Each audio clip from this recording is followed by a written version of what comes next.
In this lesson, we'll explain the key differences in design workflow from Tinkercad to Fusion 360. After completing this lesson, you'll be able to identify Tinkercad software and explain the key differences in workflow between Tinkercad and Fusion 360. If you've been using Tinkercad and made your way to Fusion 360, congratulations. Fusion 360 is incredibly powerful, and it'll give you the design freedom you didn't even know you needed. If Tinkercad was your first experience with a 3D CAD program, you may be a little overwhelmed when you take that first step, but I'm here to help make that transition easy. During this course, we'll cover the basics and then make our way to more advanced topics, but let's get started by just pointing out some of the differences between Tinkercad and Fusion. 1. Both Tinkercad and Fusion 360 keep your data in the cloud and allow you to collaborate with other users. Fusion 360, though, provides extra power for management of who you invite to collaborate on your designs, and it has more control for versioning designs. But what does versioning mean? Well, Fusion 360 saves a new version of the file every time you save, so you never have to worry about losing your work or overwriting a file that you were working on with a friend. You are free to make as many changes as you want and still be able to go back to any of the saved versions. On top of that, Fusion 360 even has more tools for working together on files and exploring your designs.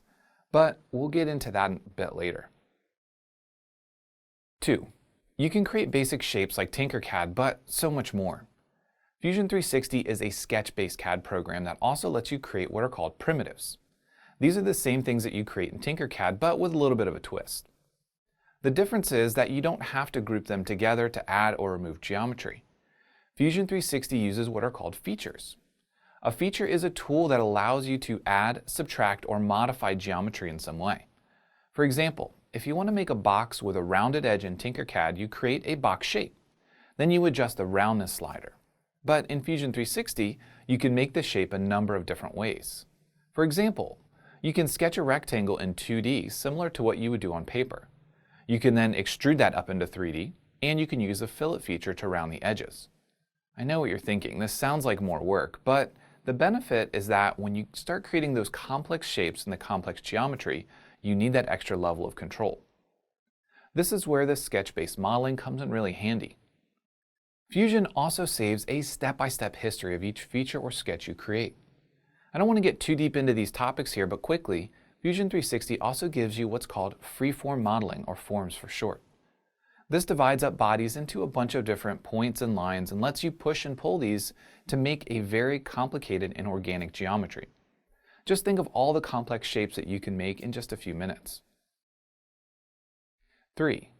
Because Tinkercad was initially designed for 3D printing, it has some limitations.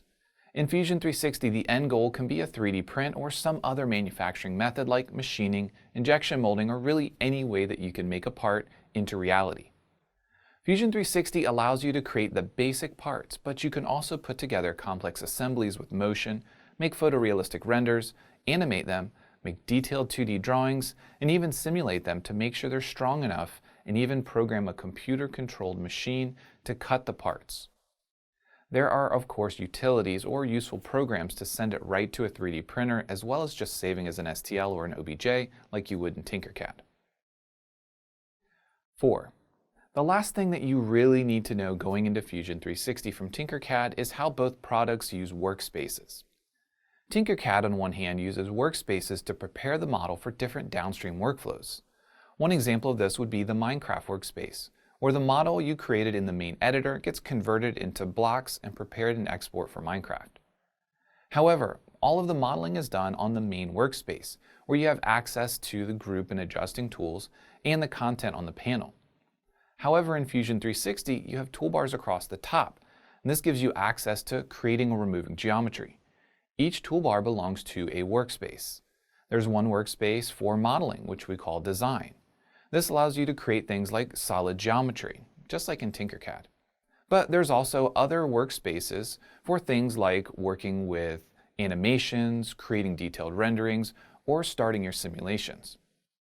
We'll go over how to navigate everything, but that's the big shift in how you access your tools, and probably the biggest thing you'll need to overcome. Fusion 360 has so much to offer, and once you learn the basics of how to get around and what the tools will do, you'll be creating your ideas in 3D in no time.